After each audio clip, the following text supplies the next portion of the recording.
did, that good will come of it. What about the other foundations, your sister foundations or brother foundations? They have a much larger, well, you don't have a problem, and I certainly, as far as I know the situation, agree with that, but I would think they do.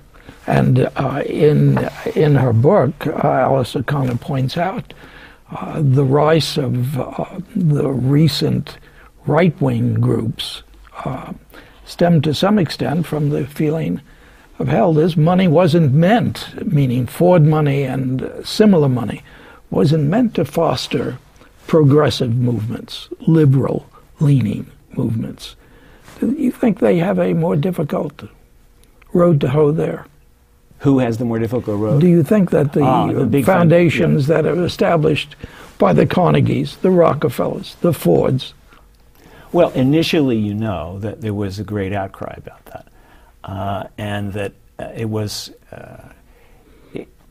argued that this was just an effort to sanitize this money, basically, and that the great philanthropies, the Carnegies and the Rockefellers, were an attempt to step away from lots of the very, very unpleasant kinds of suppression of the labor movement, for example, that both Carnegie and John D. Rockefeller engaged in.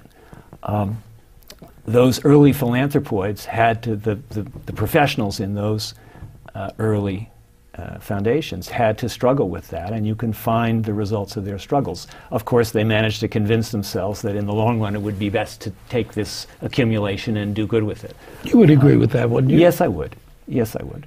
I don't think that we can be so pure as to refuse to accept, under certain terms, and let me come back to that, an accumulation which can then be turned to positive social purposes. And the terms are the establishment of a general purpose foundation. And Margaret Olivia Sage was absolutely the first in 1907. And what she said is she dedicated the foundation to the improvement of social and living conditions, but she left it up to the trustees to use any means, including research, publication, scholarship of various kinds, and also the establishment of institutions. And the trustees were allowed to decide that. So once freed, it seems to me, from any kind of dead hand, in the terms of the charter of the foundation, the trustees are free to do as they see fit. And what about those newer foundations today that are foundations or study groups or whatever you want to call them, that are using dollars in opposition, let's say in some instances, to what the Russell Sage Foundation is doing? Is that an appropriate use of tax dollars? Of untaxed dollars. Untaxed right? Yes, dollars. Right. Of a tax. I think so. Look, it isn't just that doing social science is one way to improve or to try to struggle to improve social design. It may be that you believe you have strong moral and philosophical commitments which you also want to publicize. And you want to enter those into the marketplace of ideas and into the political fray and try to see if you can advance your point of view. I think that's free speech. I do think we should have some kind of trust in the democratic process and that people should be allowed to do that. I wouldn't want to suppress that just because the right-wing foundations are more philosophical and more morally driven and we are more empirically driven doesn't mean that our way of doing it is right and theirs is wrong. They're just very different. Wow. Do you think there are many good people who would disagree with that point of view? Yes, Alice O'Connor would disagree. Yeah, well, I meant since it was so clear in her book. I gathered from the reception to her comments in the last panel of the centennial celebration that so many of your colleagues in the social science field did not support her points of view. Here's the thing. Social scientists believe, and I think with cause, that theory, philosophy, moral commitment, unhooked from any appreciation of consequences, may be a recipe for disaster. You can drive a society off a cliff. For example, to take an easy one, which is current right now, we believe that we could somehow democratize the Middle East. This was a theory without a shred of evidence to support it. I just had dinner with a prominent member of the international relations scholarly community, and he said not a single one of the schools of international relations theory supported the invasion of Iraq. No one amongst the academic professionals thought it would work across the spectrum. Nevertheless, in the grip of an idea, and maybe some other things that I don't know about it, but in the grip of idea, we set forth on this adventure. Wouldn't we have really wanted to be informed right from the outset by what we knew about tribalism in Iraq, what we knew about the likely reactions of the neighbors of Iraq, what we knew about the likelihood that sectarian rivalries between religious sects would be set off and so forth. All that was ignored and put to one side. So you had pursuit of a theory, which I think led to the predicament that we're in now. So those people who are committed to science as a way of knowing, a way of understanding, a way of seeing what's there, would say that that would always be superior, or it should at least be coupled with pre-scientific, pre-theoretic, philosophical or moral commitments in order to try to understand the likely consequences of our actions. And what they were concerned about then, if I understand you, is that her complaint in the Social Science for What book, her remedies would lead to questioning of social science work, that these people were concerned that their own fields would be undermined. Yes, I think that's right. She argues that social scientists have tried to be so disinterested, so neutral, that their results could not be impugned. So they have tried to pretend to being neutral, to doing the best social science they can to get the best results, to get the best perception of what's happening.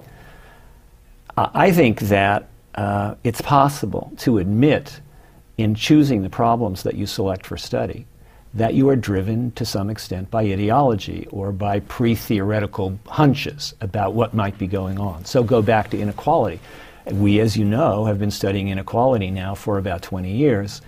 Why? Because we worried that this may be one consequence of an increasingly unfettered brand of capitalism, and so we wanted to see what was happening. Our measurements now suggest that it has been happening, and we can tell you where inequality has been rising and during what years it's gone up most, and so forth, and whether the rich are getting richer or the poor are falling behind, and sometimes both, and so on. So we can tell you all those details.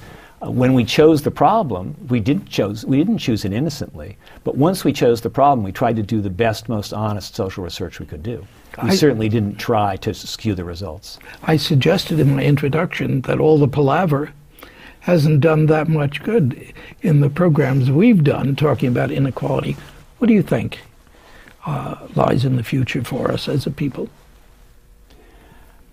It's always difficult to predict, especially about the future. We've been I've ducked that before. I do believe that there are small signs, and Kathleen Hall Jameson, who was also at the dinner, mentioned that none other than George W. Bush had recently admitted rising inequality is real.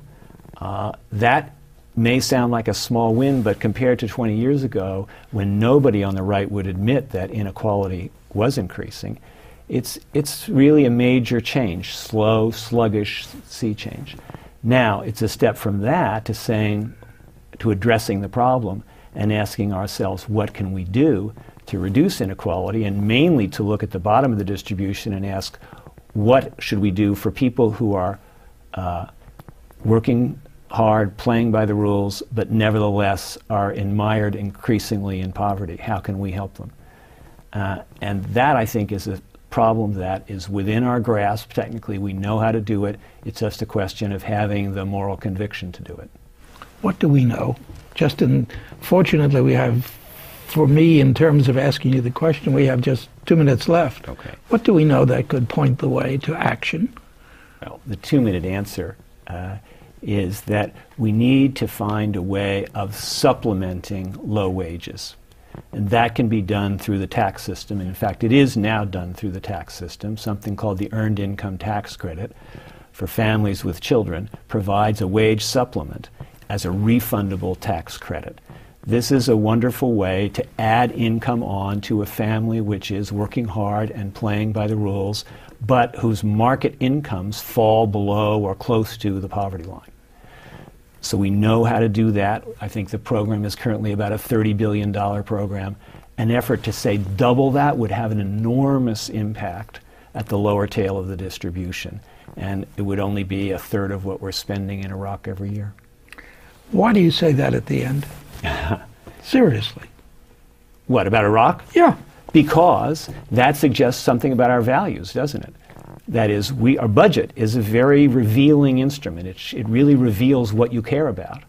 And if we're spending $100 billion on Iraq and only $30 billion to supplement wages of people who are here, that suggests something about what kinds of social enterprises we can be convinced to, as a democracy to support. I think there'll be a reaction that will set in, and adventures of this sort will again turn out to be very unpopular. I would hope that there'd be a deeper reaction against theory-driven adventures, against adventures which are basically driven by a dream or something that is less than empirically grounded. In the future, we would ask for much better evidence, whether it's from the CIA or the National Security Agency or whoever. Before we have another adventure, we'd like better scientific underpinning to say what really is happening, what should we really be doing. That's certainly an answer to the question, social science for what? That is. Eric Wanner, thanks for joining me again on The Open Mind. Thank you very much. Enjoyed it. And thanks too to you in the audience. I hope you join us again next time. For transcripts of today's program, please send $4 in check or money order to The Open Mind, P.O. Box 7977, F.D.R. Station, New York, New York 10150. Meanwhile, as another old friend used to say, good night and good luck.